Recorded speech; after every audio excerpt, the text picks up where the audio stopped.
আল্লাহর নবী কাবা শরীফের ছায়ায় আরাম ফরমাচ্ছিলেন। হযরতে খাব্বাবের কথা শুনে আল্লাহর নবী উঠে বসলেন আর তিনি বললেন, ও সাহাবী খাব্বাব, শোনো, তোমাদের আগে এই জমিনে যারা দ্বীনের দাওয়াত দিতে এসেছিলেন তাদেরকে সমাজ শক্তি, রাষ্ট্র শক্তি তাদেরকে ধরত। ফায়ুহফারু লাহু ফিল আরদ, এরপরে তার জন্য জমিনে গর্ত খনন করা হতো, কবর খনন করা হতো। ফায়ুজআলু ফিহা, এরপরে সেই কবরের ভিতরে তাকে কোমর পর্যন্ত গেড়ে দিত। সুম্মা ইউতা বিল মানশার, এরপরে করাত আনা হতো। ফায়ুদাউ আলা রাসিহি, এরপরে তার মাথার উপরে সে করাত রাখা হতো। ফায়ুজআলু নিসফাইন, এরপরে করাত চালায়া জীবিত মানুষটাকে চিরে দ্বিখণ্ডিত করে ফেলে দিত। মা ইয়াসুদ্দুহু যালিকা আন দীনি, এত কষ্ট দেওয়ার পরেও, এত নির্যাতন দেওয়ার পরেও সেই যুগের দ্বীনের একজন দায়ীকেও তারা এক চুলো দ্বীন থেকে সরাই দিতে পারে নাই। ও খাব্বাব, শোনো, ওয়াল্লাহি লা ইউতাম্মান্নাল্লাহু হাযাল আমরা হাত্তা ইয়াসিরার রাকিবু মিন সানা ইলা হাদারামাউত। ও খাব্বাব, শোনো, আমি আল্লাহর নামে কসম করছি, আমি আল্লাহর নামে শপথ করছি, ইয়েমেনের রাজধানী সানা থেকে শুরু করে এই হাজারামাউত পর্যন্ত লোকেরা যাতায়াত করবে, নারী চলবে, সওদাগররা চলবে, টাকা নিয়ে চলবে, যৌবন নিয়ে চলবে, মানুষেরা চলাফেরা করবে, দিনেও যাবে রাতেও যাবে। লা ইয়াখাফু ইল্লাল্লাহ, ওই মানুষগুলির মনের মধ্যে আল্লাহ রাব্বুল আলামিনের ভয় ছাড়া কোনো ভয় থাকবে না। জোরে কোন সুবহানাল্লাহ। ওয়ালাকিন্নাকুম তাস্তাজিলুন, বরং তোমরা বড্ড তাড়াহুড়ো করছো। অপেক্ষা করো, তাড়াহুড়ো করো না, অপেক্ষা করো। এরকম সমাজ আসবে, চুরি, ডাকাতি, জেনা, ব্যভিচার, হত্যা, ধর্ষণ, ক্ষুধা, দারিদ্র কিচ্ছু থাকবে না। একটি সুন্দর সোনার সমাজ তৈরি হয়েছে। এখন যেখান থেকে আলোচনা হবে সেটা হচ্ছে وآتى المال على حبه ذوي القربى واليتامى والمساكين وابن السبيل والسائلين وفي الرقاب وأقام الصلاة وآتى الزكاة والموفون بعهدهم إذا عاهدوا والصابرين في البأساء والضراء وحين البأس أولئك الذين صدقوا وأولئك هم المتقون।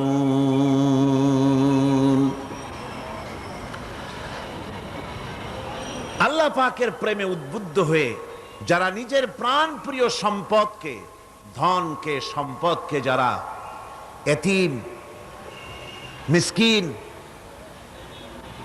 নিকটবর্তী আত্মীয় স্বজন, প্রবাসী, পথচারী, সাইল, কৃতদাসের মুক্তির জন্যে যারা দান করে, প্রিয় ধন সম্পদ যারা আল্লাহর রাস্তায় এভাবে দান করে দেয়, নামাজকে প্রতিষ্ঠা করে, যাকাতকে আদায় করে, ওয়াদাকে পালন করে, আর বিপদ ও মুসিবতে ধৈর্য ধারণ করে, এরাই হচ্ছে সত্যাশ্রিত, এরাই হচ্ছে তাদের দাবিতে সত্যবাদী, ইমানের দাবিতে এরা হচ্ছে সত্যবাদী, আর এরাই হচ্ছে মুত্তাকি। আজকে আমি আপনাদের সামনে যে আলোচনাটা করব সেটা হচ্ছে এই ব্যাপারটি। আল্লাহ পাকের মহব্বতে উদ্বুদ্ধ হয়ে যারা এতিম এবং মিসকিনকে যারা দান করে, আত্মীয় স্বজন, গরিব আত্মীয় স্বজন, অসহায় প্রতিবেশী, পথচারী, এদের জন্য যারা সাহায্য করে। কারণ হচ্ছে ইসলাম তো শুধু নামাজ রোজার কথাই বলেনি, ইসলাম মানুষের জীবনের সকল দুঃখ দুর্দশার দিকে লক্ষ্য রেখেছে। যারা বোঝে না তারা ইসলামকে শুধুমাত্র একটি ধর্ম মনে করে, আর ইসলামের যে অর্থনীতি আছে, সমাজনীতি আছে, এটা তারা বুঝতে পারে না। মাছের যেমন পচন ক্রিয়া শুরু হয় তার মাথা থেকে, সমাজের পতন শুরু হয় তেমন রাজনৈতিক নেতৃবৃন্দ, সমাজ নেতৃবৃন্দ এবং এক শ্রেণীর বুদ্ধিজীবীদের মাথা থেকে, তাদের থেকেই সমাজে পচন ক্রিয়া শুরু হয়ে যায়। এই শ্রেণীর লোকদের দাবি হলো ধর্ম আর অর্থনীতি সম্পূর্ণ দুই প্রান্তিক দিকে বাস করে। ধর্ম এক জিনিস আর অর্থনীতি হচ্ছে আর এক জিনিস, রাজনীতি হচ্ছে ভিন্ন জিনিস। তারা জানে না যে ইসলাম হচ্ছে পূর্ণাঙ্গ জীবন বিধান। আল্লাহ পাক বলছেন এই কোরআনকে যারা অনুসরণ করবে তাদের তো খাওয়া পড়ার অভাব হওয়ার কথা না। কোরআনে কারিমে আল্লাহ রাব্বুল আলামিন বলেন, ফামান তাবিআ হুদায়া ফালা খাউফুন আলাইহিম ওয়ালা হুম ইয়াহজানুন। আল্লাহ পাক বলেন এই কোরআনের অনুসরণ যারা করবে, এই কোরআনের আইন যারা মেনে চলবে, কোরআনকে মেনে যারা চলবে, এর শাসন যারা মেনে চলবে, ফালা খাউফুন আলাইহিম, ওদের জন্য কোনো ভয় নাই, ওয়ালা হুম ইয়াহজানুন, ওদের জন্য কোনো চিন্তাও নাই। কিসের ভয় নাই? যেই সমাজে কোরআনের আইন চালু হয়ে যাবে, ওই সমাজের ভিতরে চুরির ভয়, ডাকাতির ভয়, জেনার ভয়, হত্যার ভয়, ধর্ষণের ভয়, লাঞ্ছনার ভয়, গঞ্জনার ভয়, কোনো ভয় থাকবে না। ওয়ালা হুম ইয়াহজানুন, ওই সমাজের মানুষের মনে কোনো চিন্তাও থাকবে না। কিসের চিন্তা থাকবে না? যেই সমাজে কোরআন চালু হয়ে যাবে, কোরআনের আইন দিয়ে সমাজ পরিচালিত হবে, ওই সমাজের মানুষের খাওয়া পড়া, শিক্ষা, চিকিৎসা, বাসস্থানের কোনো চিন্তা থাকবে না। ইসলামী সমাজ তার গ্যারান্টি দেবে। জোরে বলেন সুবহানাল্লাহ, জোরে বলেন আলহামদুলিল্লাহ। এটা আল্লাহ পাকের ওয়াদা। কার ওয়াদা? জোরে কোন তো? আল্লাহ পাক। ফামান তাবিআ হুদায়া ফালা খাউফুন আলাইহিম ওয়ালা হুম ইয়াহজানুন, আল্লাহ পাকের ওয়াদা। কিন্তু দুর্ভাগ্য আমাদের, আল্লাহর ওয়াদা বিশ্বাস হয় না। ওই যে প্রথম দিন বলেছিলাম যে ওয়াদার মৌসুম এসে গেছে, ওয়াদার এক বিরাট মৌসুম এসে গেছে। এখন থেকে যত জনসভা হবে শুনতে পারবেন শুধু ওয়াদা আর ওয়াদা।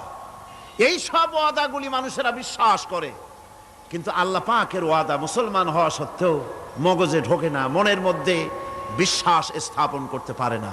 আল্লাহ পাক বলছেন কোরআনকে মানো, কোরআনকে মেনে চলো, তাহলে সমাজ সুন্দর হবে, ভয় থাকবে না, চিন্তা থাকবে না।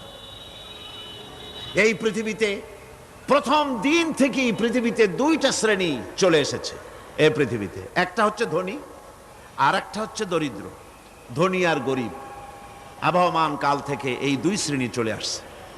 আদিকাল থেকেই মানুষ এই দুই শ্রেণীর ভিতরে সমতা সৃষ্টির জন্য প্রচেষ্টা চালিয়েছে।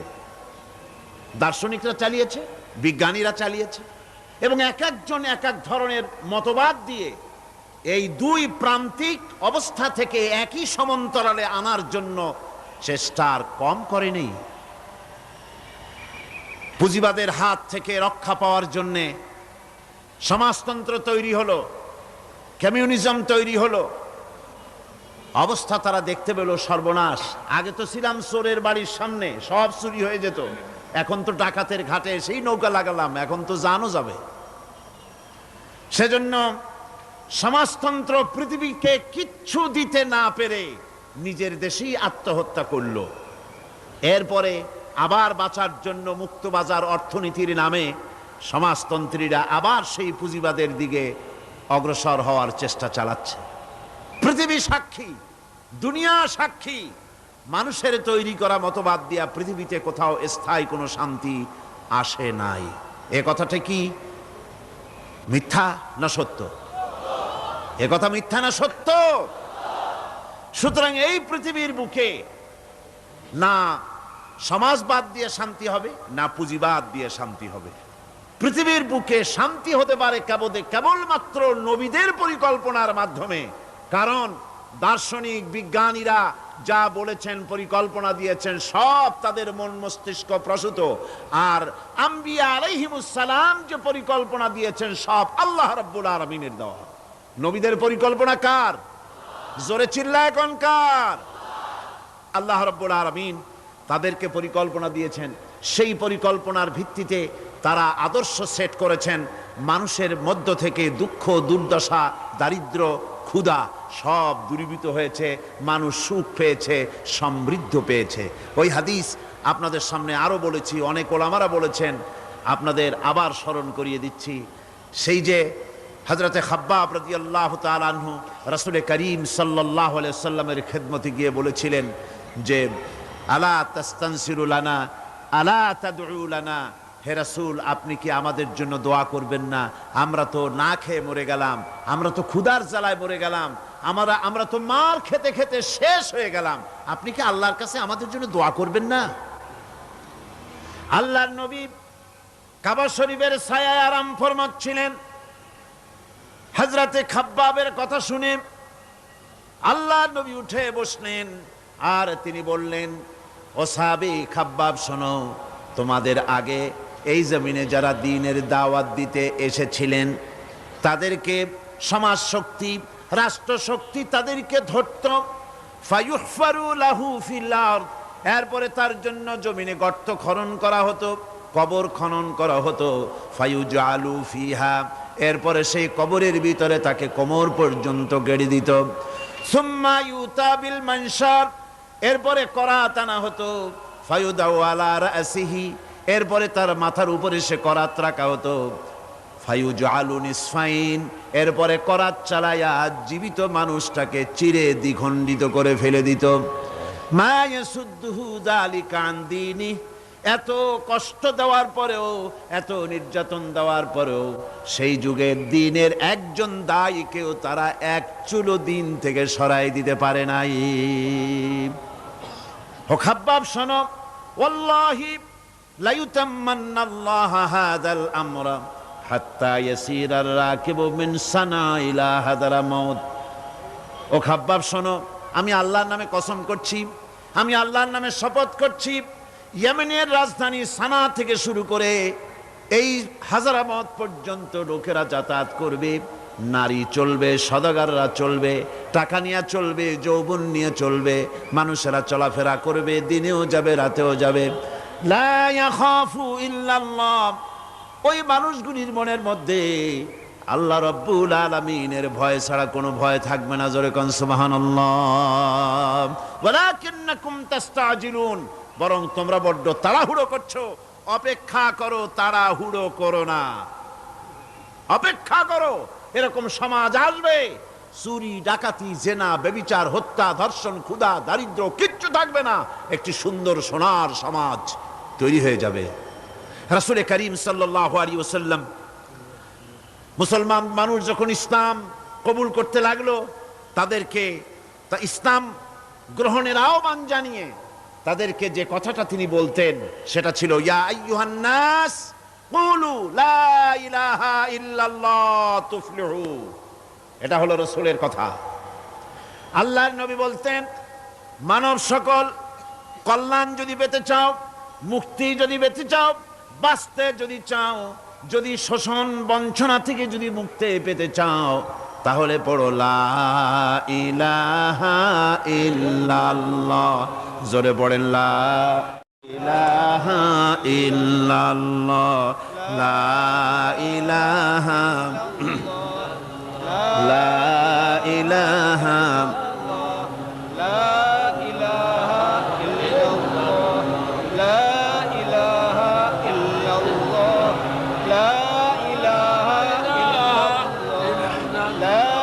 লা ইলাহা ইল্লাল্লাহু মুহাম্মাদুর রাসূলুল্লাহ। এই কালেমা পড়ো, এই কালেমা ঘোষণা দাও, এটার অনুসরণ করো, নাজাত পাবে। মানুষের জীবনে প্রকৃত কল্যাণ লাভের পথে দুটি অন্তরায়, দুটি বাধা। তার একটি বাধা হচ্ছে তার ভীতি, ভয়, শক্তিশালীদের ভয়, অত্যাচারীদের ভয়। আর একটা হচ্ছে ক্ষুধা।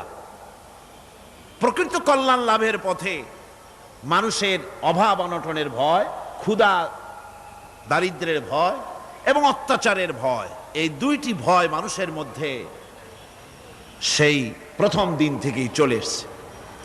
ইসলাম প্রচারের প্রথম অধ্যায় আল্লাহ রাব্বুল আলামিনের বন্দিগির দাওয়াত দিয়ে নবী করিম সাল্লাল্লাহু আলাইহি সাল্লাম বলেছেন, এই ক্ষুধা আর ভয়, এই দুটি জিনিসকে দূর করে দেওয়ার মতো পরিকল্পনা আল্লাহ পাক দিয়েছেন। আজও পৃথিবীতে আমাদের সমাজে এই দুইটা জিনিসেরই ভয়। কয়টা জিনিসের ভয়? একটা হচ্ছে ক্ষুধা, আর একটা হচ্ছে ভীতি। মানুষ সমাজে, বাজারে, স্কুলে, বিশ্ববিদ্যালয়, শিক্ষাঙ্গনে কোনো জায়গায় আরামে বসবাস করতে পারছে না। মাহফিল এসছেন, নিশ্চিন্ত মনে ফিরে যেতে পারবেন। আপনার ছেলে বিশ্ববিদ্যালয়ে পড়াশোনা করছে, জীবন নিয়ে বাড়ি ফিরতে পারবে। আপনার মেয়ে কলেজে গিয়েছে, তার ইজ্জত নিয়ে, সম্ভ্রম নিয়ে ফিরে আসতে পারবে, এ গ্যারান্টি আজ আর কেউ দিতে পারে না। সত্য কিনা বলেন? নবীজির কাছে আল্লাহ রাব্বুল আলামিন কোরআনে কারীমের আয়াত নাজিল করলেন, নবীজিকে শোনায় দিলেন। এই দুটো জিনিসের গ্যারান্টি ইসলাম দিচ্ছে, আল্লাহ পাক দিচ্ছেন। তা হলো এই ফালইয়াবুদু রাব্ব হাযাল বাইত। ক্ষুধার সময় যদি খেতে চাও, ক্ষুধার সময় যদি পেট পুরে খেতে চাও, আর বিপদের সময় যদি নিরাপত্তা চাও, আরামে যদি ঘুমাতে চাও, তাহলে কি করো? ফালিয়াবুদু রাব্ব হাযাল বাইত, এই ঘরের মালিকের ইবাদত করো। কোন ঘর? আল্লাহর ঘর। এই ঘরের মালিক কে? আল্লাহ সুবহানাহু ওয়া তাআলা। এই ঘরের মালিকের ইবাদত করলে কি হবে? আল্লাহ রাব্বুল আলামিন বলেন, আল্লাযী আত'আমাহুম মিন জু'ইন ওয়া আমানাহুম মিন খাউফ। এই ঘরের মালিকের ইবাদত করলে পরে তিনি ক্ষুধার সময় খেতে দিবেন, আর ভীতির সময় তোমাদেরকে নিরাপত্তা দান করবেন। যদি পেট ভরে খেতে চাও, আল্লাহর ইবাদত করো, গোলামি করো। আর যদি তোমরা বিপদের সময় নিরাপত্তা লাভ করতে চাও, তাহলে তোমাদেরকে সেই আল্লাহ পাকের ইবাদত করতে হবে। সমস্ত রকমের বিপদ থেকে, মুসিবত থেকে, ভয় থেকে তিনি তোমাদেরকে আশ্রয় দিবেন। সুতরাং আল্লাহর প্রতি ঈমান আনতে হলে শুধু সেজদা দেওয়াই যথেষ্ট নয়। এখানে আল্লাহ পাক বলছেন কোরআনে কারীমের ভেতরে, তিনি যে পরিকল্পনা দিয়েছেন তা হচ্ছে এই, শুধু সেজদা দিলেই কাজ হবে না, শুধু পূর্ব পশ্চিমে কতবার মাথা ঘুরলে এটাই যথেষ্ট নয়, বরং সমাজের এতিম, মিসকিন, বিধবা, অনাথ, অনাথিনী, ঋণগ্রস্ত যে সমস্ত মানুষ আছে তাদের সাহায্য করতে হবে, তাদের সাহায্যে এগিয়ে আসতে হবে। অন্যথায় আল্লাহ এবং তার দ্বীনের প্রতি ঈমান মিথ্যা বলে প্রমাণিত হবে। নামাজের ভিতরে আমরা সূরা মাউন পড়ি, কি বলা হচ্ছে সেখানে? আরাআইতাল্লাযী ইউকাযযিবু বিদ্দীন ফাযালিকাল্লাযী ইয়াদুল ইয়াতীম ওয়ালা ইয়াহুদ্দু আলা তুআমিল মিসকিন। দ্বীন ইসলাম তথা বিচারের দ্বীনকে অস্বীকার করেছে যে সে লোকটি সম্পর্কে কি তুমি বিবেচনা করেছো? সে কোন লোকটি?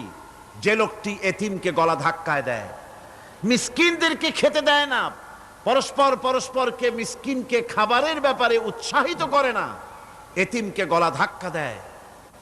এই জন্য পরকালকে অস্বীকার করলো, এই জন্য ইসলামকে অস্বীকার করলো, এই জন্য দ্বীনকে অস্বীকার করলো। এরপরে সে নামাজ পড়ুক, রোজা রাখুক, তার নামাজ, রোজা, হজ, যাকাতের গুরুত্ব বহন করবে না। কিয়ামতে যেসব লোক জাহান্নামে যাবে তার মধ্যে দুটি কারণ হবে সবচেয়ে বড়। একটা হচ্ছে আল্লাহর প্রতি ঈমান না আনা, আর একটা হচ্ছে এতিম মিসকিনদেরকে খেতে না দেওয়া। এদের শাস্তি কিরকম হবে?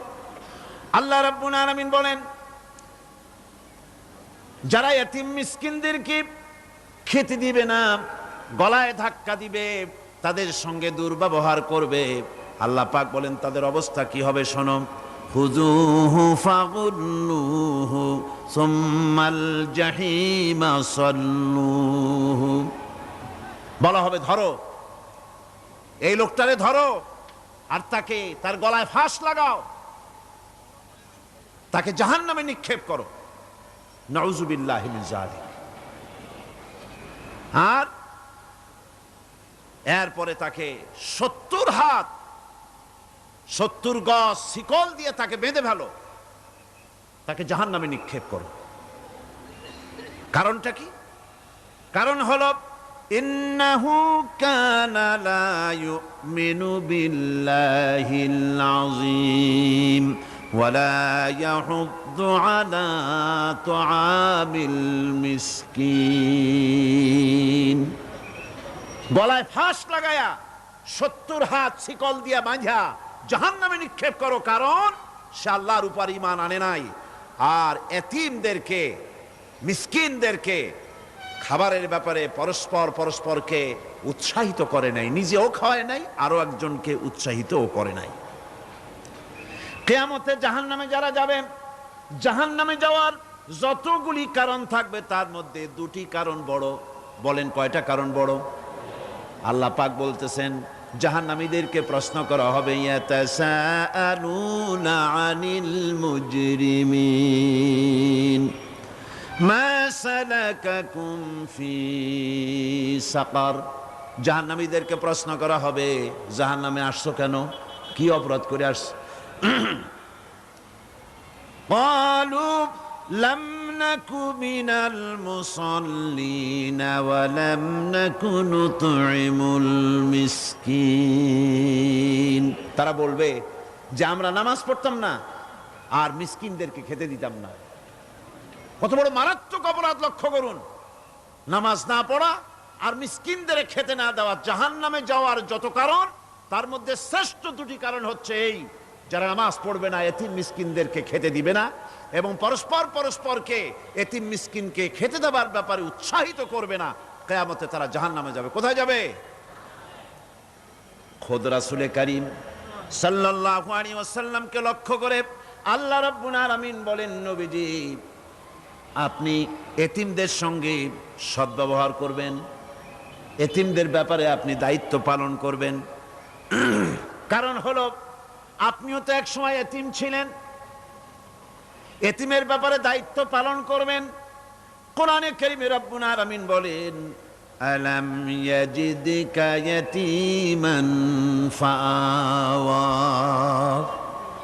ও নবী, আমি কি আপনাকে এতিম অবস্থায় পাই নাই? আর তারপরে আমি কি আপনাকে আশ্রয় প্রদান করিনি? আপনাকে আমি এতিম অবস্থায় পেয়েছি, এরপরে আপনাকে আশ্রয় দিয়েছি। রাসূল তো এতিমদের সরদার। পৃথিবীর কোন এতিম যেন বলতে না পারে নবীজি আমার ব্যাপারে কি বলবেন, আমি তো এতিম মানুষ, আর তিনি আমার ব্যাপারে কিভাবে আমার দরদ বুঝবেন। নবীজিকে আল্লাহ পাক কেমন এতিম বানালেন, সমস্ত দুনিয়ার এতিমদের সরদার বানালেন। মায়ের পেটে যখন তিনি ছিলেন, 6 মাসের সময় মায়ের পেটে থাকাকালীন বাপের এতিম হয়ে গেলেন। যখন প্রসব বেদনা শুরু হয়েছে মায়ের, দুনিয়ায় যখন তিনি আসবেন, হযরতে আমেনা ঘরের ভিতরে বসে তার অবস্থাটা কি? এই সন্তান পৃথিবীতে আসতে পরে যিনি সবচাইতে বেশি খুশি হবেন তিনি তো আজ দুনিয়ায় নাই। মনের ভিতরে কত কষ্ট। আল্লাহ রাব্বুল আলামিন তার হাবিবকে দুনিয়া আনলেন। রাসূলের দাদা ঘরের সামনে তাঁবুর সামনে দাঁড়ায়া তায়েফ থেকে আগত সাদিয়া গোত্রের লোকদেরকে বলতেছেন, এই ঘরের ভিতরে একটা এতিম বাচ্চা আছে, বেশি টাকা করি দেওয়া যাবে না, যদি দয়া হয়ে নিয়ে যাও। গরিব মানুষ, এতিম মানুষ দেখে শুনে কেউ আর নিতে চায় না। সবশেষে এলেন ভাগ্যবতী মেয়ে, ভাগ্যবতী মহিলা হযরতে হালিমাতুস সাদিয়া। তিনি এসেছেন, কোনো ছেলে পেলে পায় নাই, সকলের শেষে তিনি এসেছেন। আব্দুল মুত্তালিব বলছেন, এই ঘরের মধ্যে একটা এতিম বাচ্চা আছে, দয়া হলে নিয়ে যেতে পারো। তিনি স্বামীর সঙ্গে পরামর্শ করলেন, এরপরে বললেন যদি দেখতে অন্তত ভালো হয়, মন যদি ভালো লাগে নিয়ে যাব, একেবারে খালি হাতে ফিরে যাওয়ার চাইতে তো ভালো। হযরতে হালিমা বলেন, আমি ঘরের মধ্যে প্রবেশ করলাম, মা আমেনার কোল থেকে শিশু মুহাম্মদ সাল্লাল্লাহু আলাইহি সাল্লামকে যখন আমি কোলে নিলাম, আমি হুজুরের চেহারার দিকে নজর করে দেখলাম, আমার কাছে মনে হলো যেন পূর্ণিমার চাঁদটা আমার কোলে ধরা দিয়েছে। রাসূল কি শিশু মুহাম্মদ সাল্লাল্লাহু আলাইহি সাল্লাম কি যখন নিয়ে বাড়ির দিকে রওনা হলাম, যে গাধা আমার সকলের পেছনে এসেছে সেই গাধা এখন সকলের আগে ছুটে চলে যায়। এরপরে বাড়ি যখন নিয়ে গেলাম, কুয়ায় পানি বাড়লো, গাছে ফসল বাড়লো, খেজুর গাছে খেজুর বাড়তে লাগলো, জমিনে ফলন বেড়ে গেল। রাসূলের দুধ বোন সাইমা রাসূলকে নিয়ে মুহাম্মদ সাল্লাল্লাহু আলাইহি সাল্লাম তাকে দোলনা নিয়ে দোল দিতেছে। কি আশ্চর্য অবস্থা! সাইমা তাকে দোল দিচ্ছে আর বলতেছে, বেঁচে থাকুক মুহাম্মদ সাল্লাল্লাহু আলাইহি ওয়াসাল্লাম, সে দীর্ঘজীবী হোক। কবি লিখতেছেন কি আশ্চর্য কথা, বেদুইন বালিকা কারে নিয়ে দোল দেয় সে কি তা জানে? বিশ্বনবী মুহাম্মদ রাসূলুল্লাহ সাল্লাল্লাহু আলাইহি ওয়াসাল্লাম এভাবে এতিম অবস্থায় জীবন তার শুরু হলো। যখন তিনি ফিরে এলেন 6 বছর বয়সের সময়, যখন মায়ের কাছে তিনি ফিরে এসেছেন, প্রতিদিন তিনি খেলা দেখতে যান ময়দানে।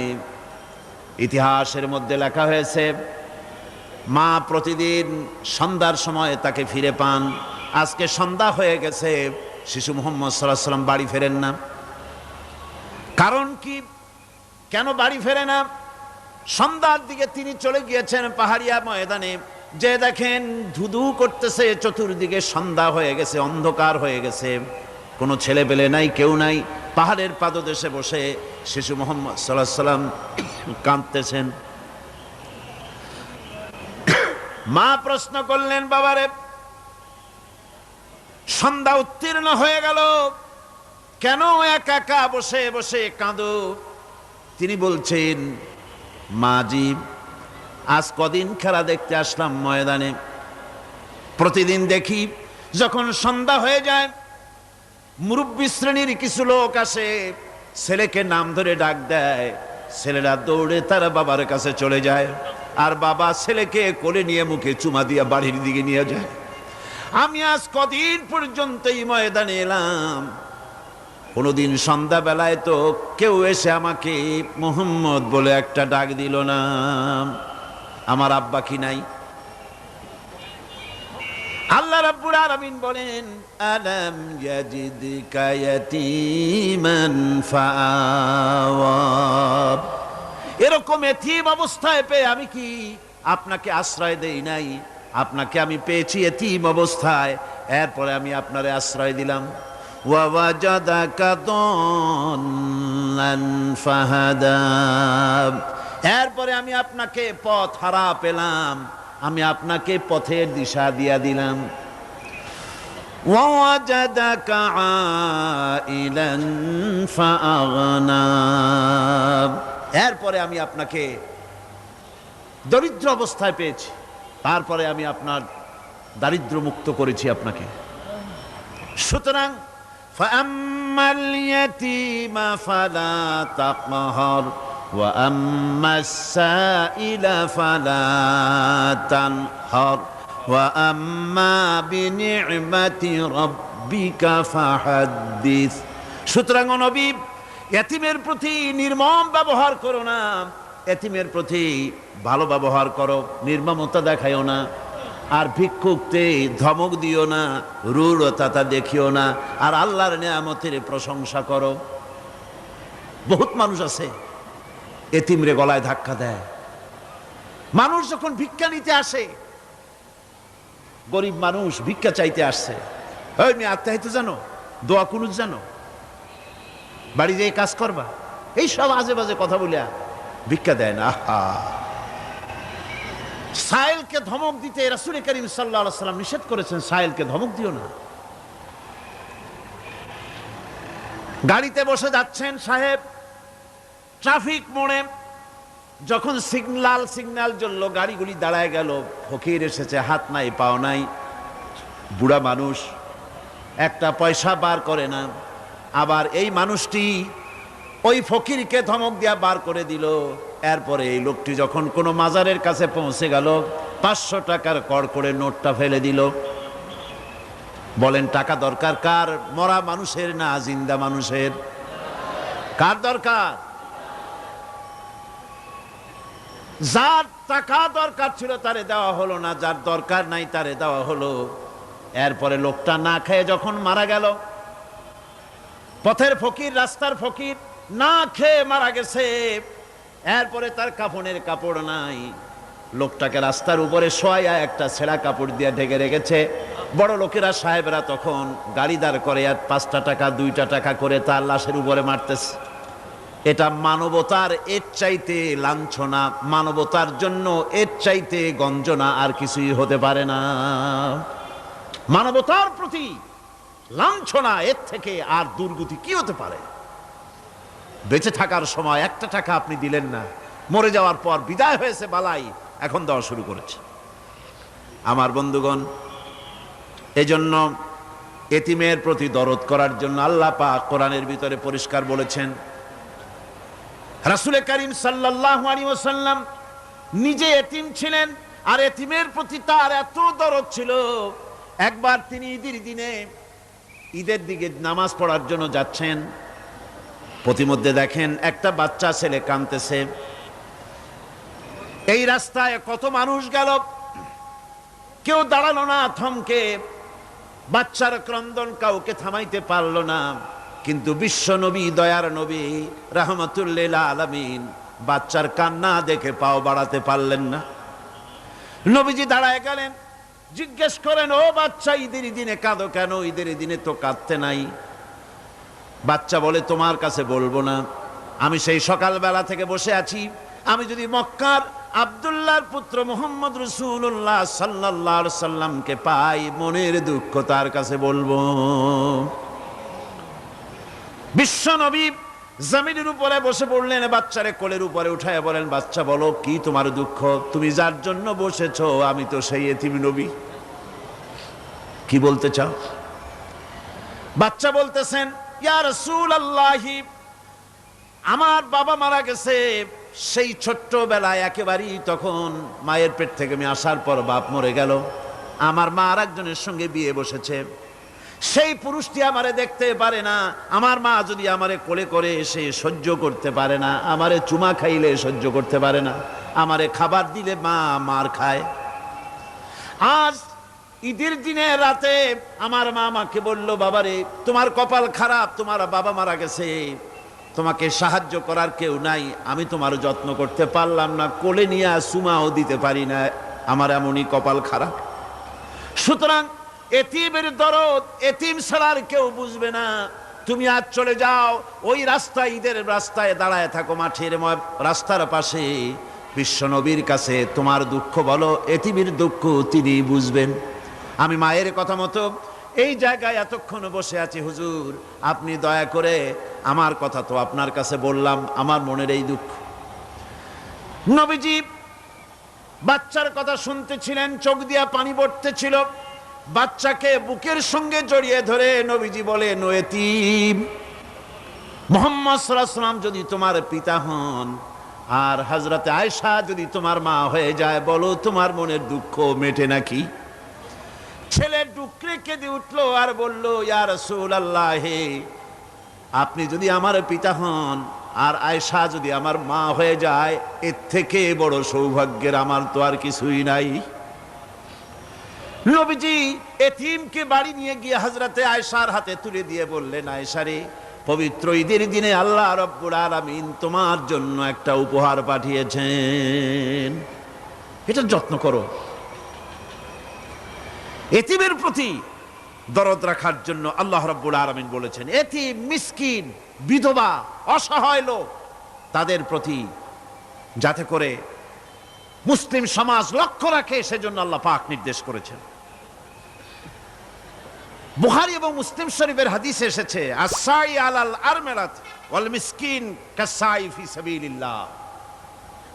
বিধবাদের জন্য, মিসকিনের জন্য কেউ যদি কোনো উদ্যোগ গ্রহণ করে, কেউ কোনো সাহায্য দেয়, জিহাদের ময়দানে জিহাদ করে আল্লাহর রাস্তায় যে সওয়াব পাওয়া যায়, যে মর্যাদা পাওয়া যায় আল্লাহর কাছে, এতিম মিসকিন বিধবাকে সাহায্য করলে সেই সওয়াব আল্লাহ রাব্বুল আলামিন আমলনামায় দিয়ে দেন। ইসলাম যেহেতু মজলুম মানবতার জন্য পৃথিবীতে এসেছে, যারা বলে ইসলাম পুঁজিবাদের আশ্রয়স্থল, তাদের মতো বেকুব আর নাই। এই কথা তারা বলে উদ্দেশ্যমূলক ভাবে, রাজনৈতিক উদ্দেশ্যমূলক ভাবে সব কথা বলে। ইসলাম যদি পুঁজিবাদের আশ্রয়স্থল হবে, তাহলে তো ইসলাম সর্বপ্রথম কবুল করত ধনীরা, কথা ঠিক কিনা কন? কিন্তু ইসলাম কবুল করলো সর্বপ্রথম কারা? সর্বপ্রথম ইসলাম কবুল করেছে নিগৃহীত, নির্যাতিত গরিব মানুষগুলি, হযরত বেলালের মতো মানুষ, আম্মারের মতো মানুষ।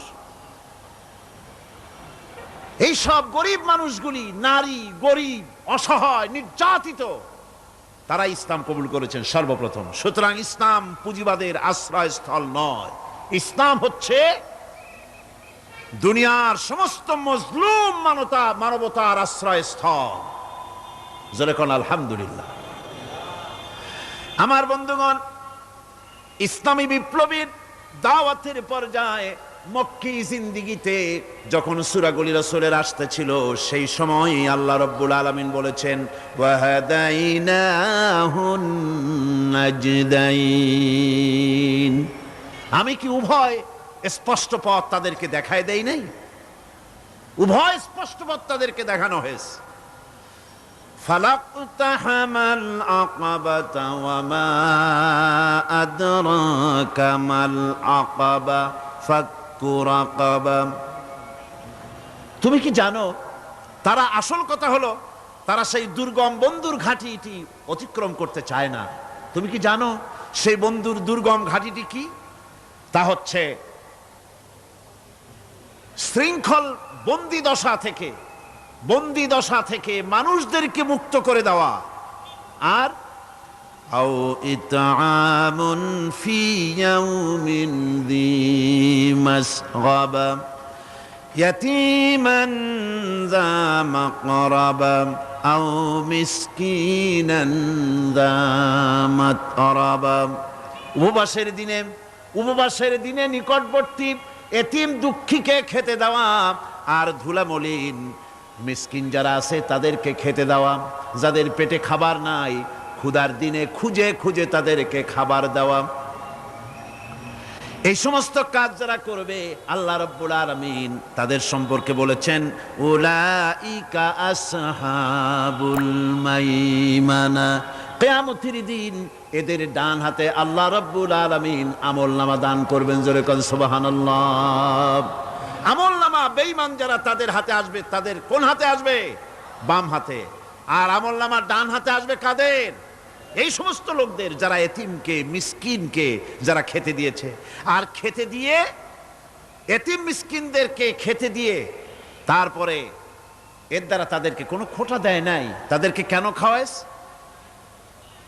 কোরআনে কারীম বলছে, وَيُطْعِمُونَ الطَّعَامَ عَلَى حُبِّهِ مِسْكِينًا وَيَتِيمًا وَأَسِيرًا। আল্লাহর সৎ লোকেরা আল্লাহর ভালোবাসায় উদ্বুদ্ধ হয়ে খাবার খাওয়ায় মিসকিনদেরকে, এতিমদেরকে।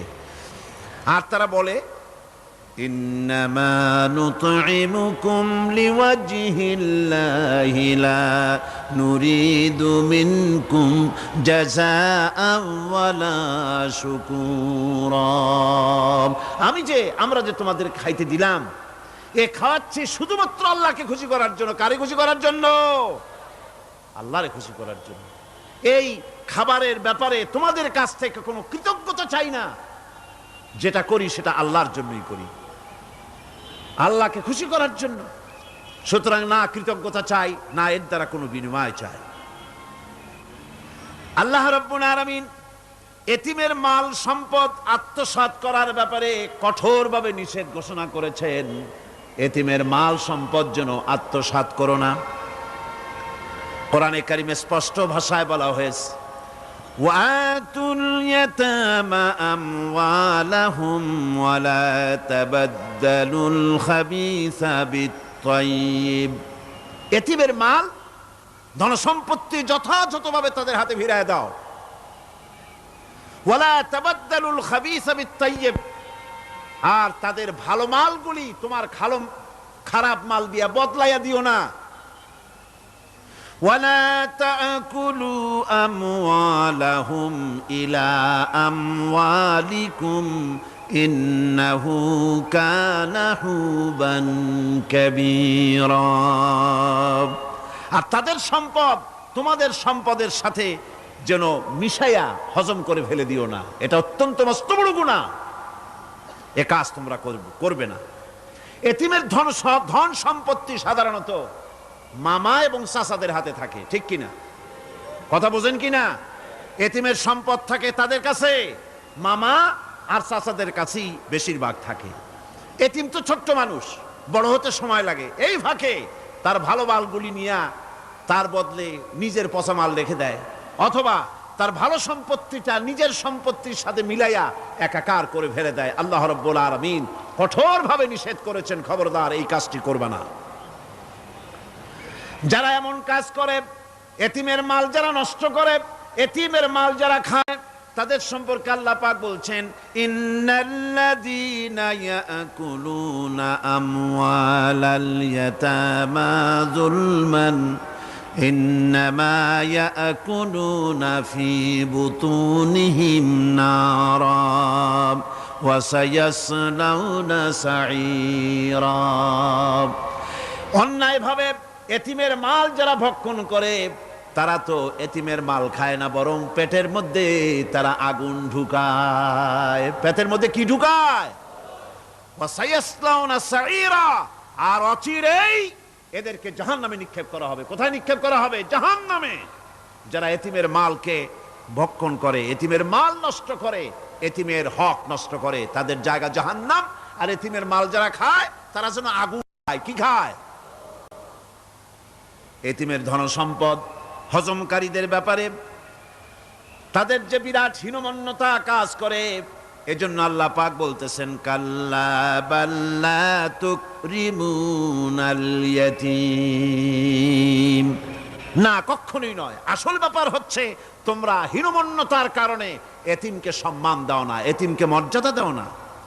ওয়ালা তাহাজ্জুনা আলা তুআমিল মিসকিন, আর মিসকিনদেরকে তোমরা পরস্পরকে খেতে দেওয়ার জন্য তোমরা উৎসাহিত করো না, নিজেরাও খাওয়াও না, অন্যদেরকেও সে পথে উৎসাহিত করো না।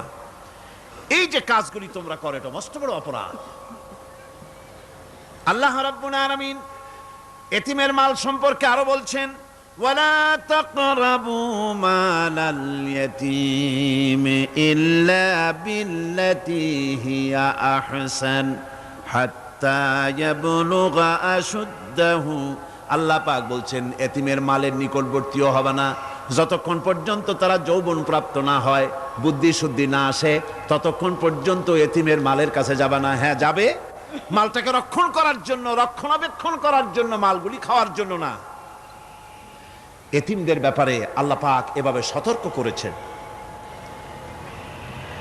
মানুষ যখন, বাচ্চাগুলি যখন এতিম হয়ে যায়, বাচ্চা বেঁচে থাকতে, বাচ্চার বাপ মা বেঁচে থাকতে বাচ্চারে কোলে নেয়।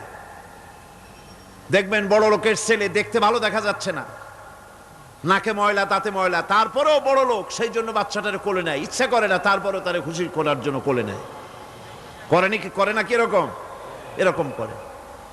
বাপ মা বেঁচে আছে তখন চাচাতে মামুতে ভাগ্নাকে ভাতিজাকে আদর করে কোলে নেয়, ঘাড়ে নেয়, চুমা খায়। আর যখন বাপ মা মরে গেল, বাপ যখন মারা গেল, এই ছোট্ট বাচ্চাটি চাচার দিকে ফেলফাল করে তাকায়, মায়ের দিকে তার মামার দিকে ফেলফাল করে তাকায়, একটি বারের জন্য কোলে নিয়ে তখন আর আদর করে না। মনের মধ্যে তখন দুর্বিসন্ধি থাকে, এই বাচ্চা মরুক অথবা তার সম্পদ যা আছে সম্পদগুলিকে লুটপাট করে নেই।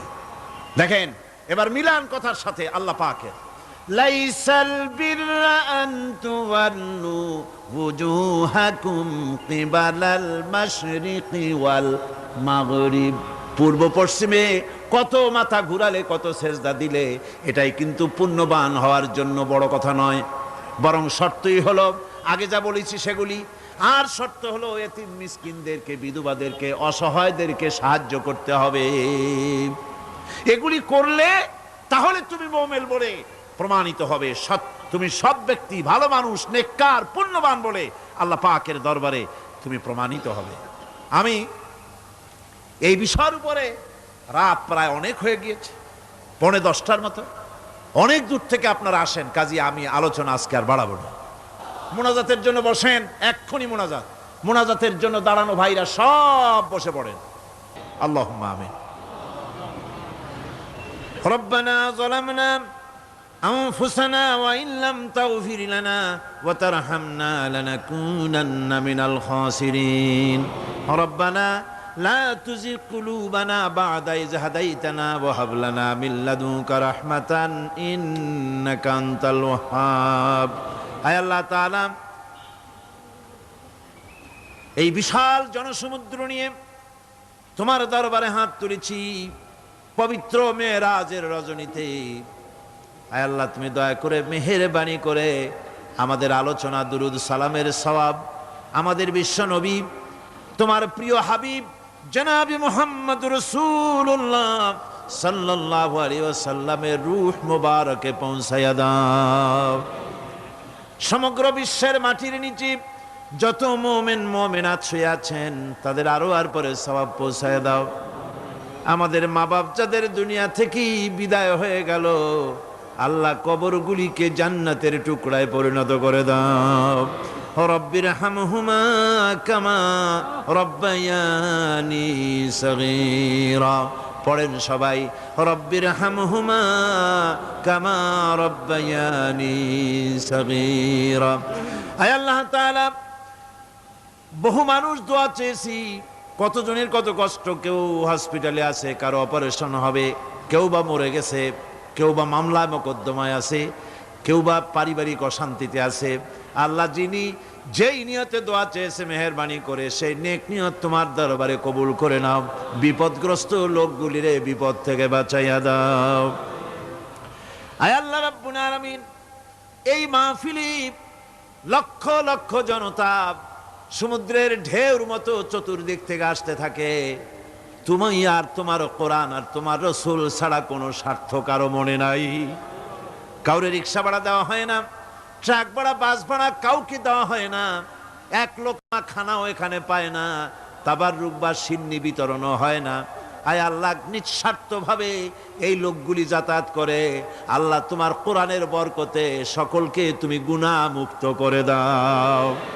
আয় আল্লাহ তাআলা, যাতায়াতটা আসান করে দিও, যাতায়াতের পথে কারো যেন কোনো বিপদ না হয়ে যায়। আয় আল্লাহ তাআলা, বাড়ি ঘর ফালায় আসে, বাড়ি ঘর তোমার ফেরেশতা দিয়ে তুমি হেফাজত করো। রব্বুল আলামিন, মা বোনেরাও কষ্ট করে আসে, আল্লাহ তুমি দয়া করে এ মাহফিলে যারা শরীক হয়, এ মাহফিলে, কোরআনের মাহফিলে শরীক হওয়ার কারণে তোমার কাছে একটা দাবি করি। দাবিটা হলো, মেহেরবানি করে সব মানুষকে তোমার কাবা ঘর দেখাও। যারা উপস্থিত হয়েছে সকলকে তোমার হাবিবের রওজায় গিয়া সালাম দেওয়ার তৌফিক দাও। রব্বানা তাকাব্বাল মিন্না ইন্নাকা আনতাস সামিউল আলিম ওয়া তুব আলাইনা ইন্নাকা আনতাত তাওয়াবুর রহিম। سبحان ربك رب العزة عما يصفون وسلام على المرسلين الحمد لله رب العالمين واجعل آخر كلمتنا عند الموت لا إله إلا الله محمد رسول الله. السلام عليكم ورحمة الله.